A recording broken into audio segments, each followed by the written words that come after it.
No, this is done by those who were guilty of all those things that the counterpart of all those things you just mentioned. The white people who were guilty of white supremacy try and hide their own guilt by accusing the Honorable Elijah Muhammad of teaching black supremacy when he tries to uplift the mentality, the social, mental, economic condition of black people in this country.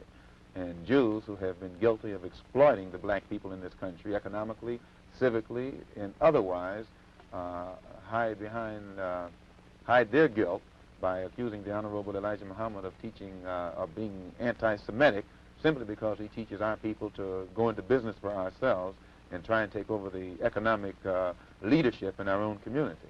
And this other thing, white supremacy, anti-Semitism, and what was this other?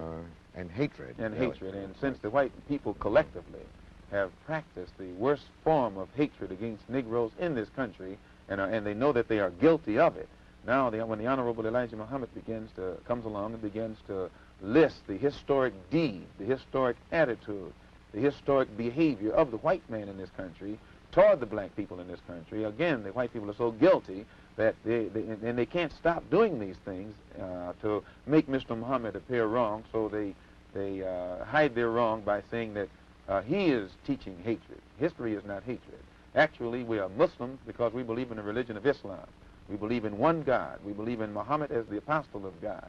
We practice the principles of the religion of Islam, which mean prayer, charity, fasting, brotherhood. And the Honorable Elijah Muhammad teaches us that since the Western society is deteriorating, it has become overrun with immorality, that God is going to judge it and destroy it, and the only way black people who are in this society can be saved is to not integrate into this corrupt society, but separate ourselves from it, reform ourselves, lift up our moral standards, and try and be godly instead of try and integrate with God instead of trying to integrate with the white man, or try and imitate God instead of trying to imitate with, the white man. It has been suggested also that this movement preaches a gospel of violence.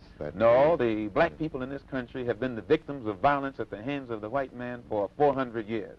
And following the ignorant Negro preachers, we have thought that it was godlike to turn the other cheek to the brute that was brutalizing us. And today, the Honorable Elijah Muhammad is showing black people in this country that just as the white man and every other person on this earth has God-given rights, natural rights, civil rights, any kind of rights that you can think of when it comes to defending himself, black people we should have the right to defend ourselves also. And because the Honorable Elijah Muhammad makes black people, no matter what the odds are, the white man runs around here with the doctrine that Mr. Muhammad is advocating violence when he's actually telling Negroes to defend themselves against violent people. I see. Well, Reverend Martin Luther King preaches a doctrine of nonviolent insistence upon the rights of the American Negro. What is your attitude toward this philosophy? The white man pays Reverend Martin Luther King, subsidizes Reverend Martin Luther King, so that Reverend Martin Luther King can continue to teach the Negroes to be defenseless. That's what you mean by nonviolent. Be defenseless. Be defenseless in the face of one of the most cruel beasts that has ever taken the people into captivity. That's this American white man. And they have proved it throughout the country by the police dogs and the police clubs. 100 years ago, they used to put on a white sheet and use a bloodhound against Negroes. Today, they have taken off the white sheet and put on police uniforms. They've traded in the bloodhounds for police dogs, and they're still doing the same thing. And just as Uncle Tom, back during slavery, used to keep the Negroes from resisting the bloodhound or resisting the Ku Klux Klan by teaching them to love their enemy or pray for those who use them despitefully, today Martin Luther King is just a 20th century or modern Uncle Tom or a religious Uncle Tom who is doing the same thing today to keep Negroes defenseless in the face of attack that Uncle Tom did on the plantation to keep those Negroes defenseless in the face of the attacks of the Klan in that day.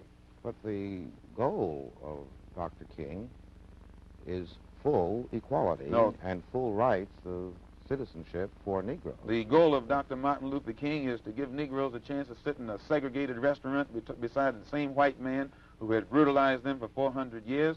The goal of Dr. Martin Luther King is to get Negroes to forgive the people who have brutalized them for 400 years by by lulling them to sleep and making them forgetting what those whites have done to them. But the masses of black people in America today don't go for what Martin Luther King is putting down. As you said in one of your articles, it's psychologically insecure, something of that sort. I forget how you put it.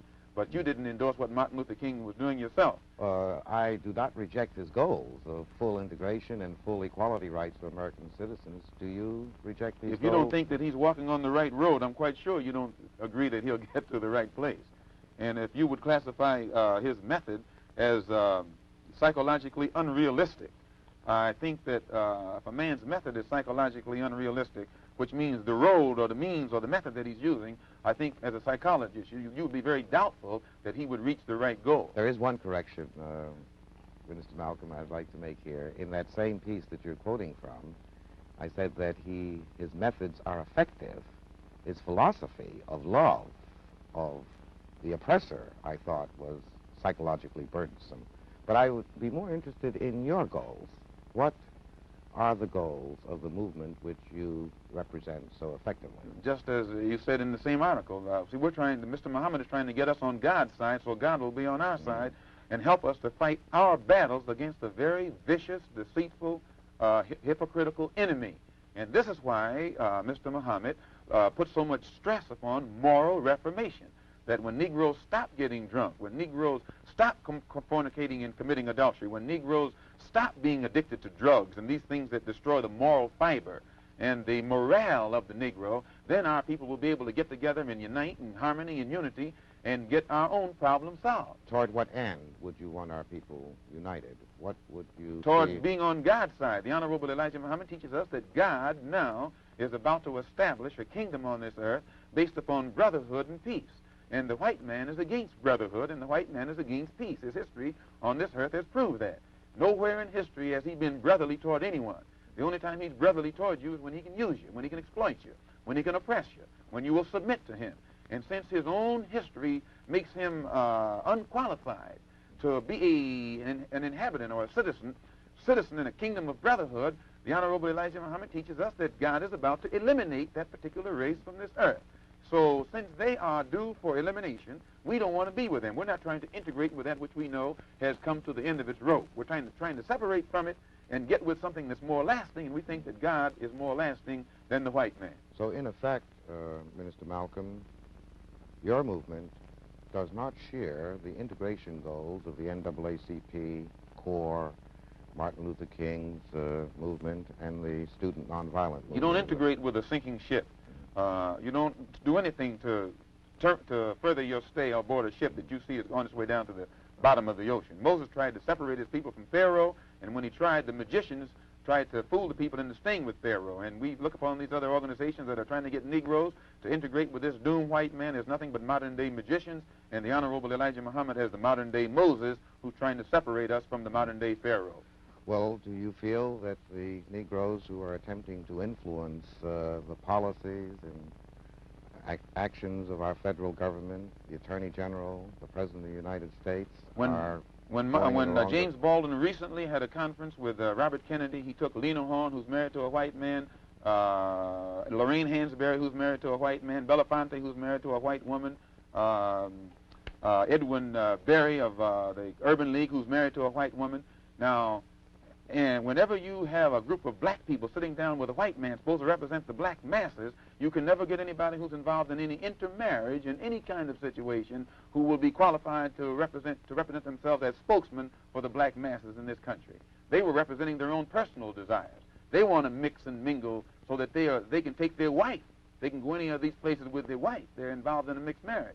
But you can't find masses, sir, of black people who will accept any black man who's married to a white man as a spokesman for black people, or a black woman who's married to a white man as a spokesman or a representative of what black people feel and think. What do you feel the Negro should do in respect to obtaining even more effective protection from our federal government? You never will get protection from the federal government. That's like King is asking Kennedy to go to Alabama and stand in the doorway, put his body in the doorway. That's like asking the fox to protect you from the wolf.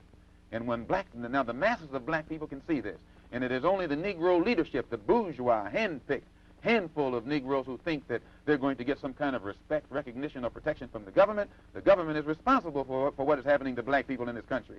The president has power. You didn't know. You noticed he didn't send any troops into Birmingham to protect the Negroes when the dogs were biting the Negroes. The only time he sent troops into Birmingham was when the Negroes erupted. And then the president sent troops in there not to protect the Negroes, to protect them white people down there from those erupting Negroes.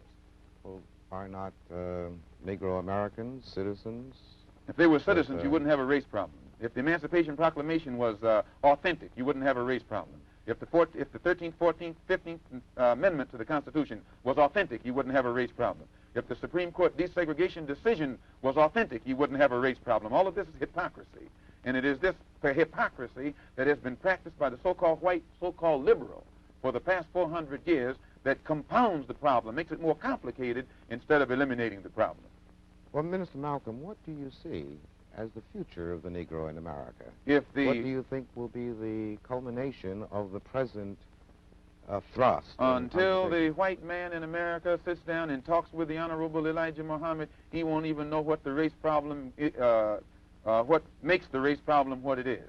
And it's just like Pharaoh couldn't get a solution to his problem until he talked to Moses, or Nebuchadnezzar or Belshazzar couldn't get a solution to his problem until he talked to Daniel. The white man in America today will never understand the race problem or come anywhere near getting a solution to the race problem until he talks to the Honorable Elijah Muhammad. Then Mr. Muhammad will give him God's analysis, not some kind of political analysis or psychologist analysis or some kind of clergyman's analysis, but God's analysis. That's the analysis that Moses gave Pharaoh. That's the analysis that Daniel gave Belshazzar. And today we have a modern Belshazzar and a modern Pharaoh sitting in Washington, D.C. What do you think is going to happen in Birmingham, in Jackson, Mississippi, in Philadelphia, in Boston, in Englewood? Well, Dr. Clark, as you know, these Negro leaders have been telling the white man everything is all right, everything's under control. And they've been telling the white man that Mr. Muhammad is wrong, don't listen to him. But everything that Mr. Muhammad has been saying is going to come to pass, is now coming to pass. And now the Negro leaders are standing up saying that we're about to have a racial explosion. You're going to have a racial explosion. And a racial explosion is more dangerous than an atomic explosion. It's going to explode because black people are dissatisfied.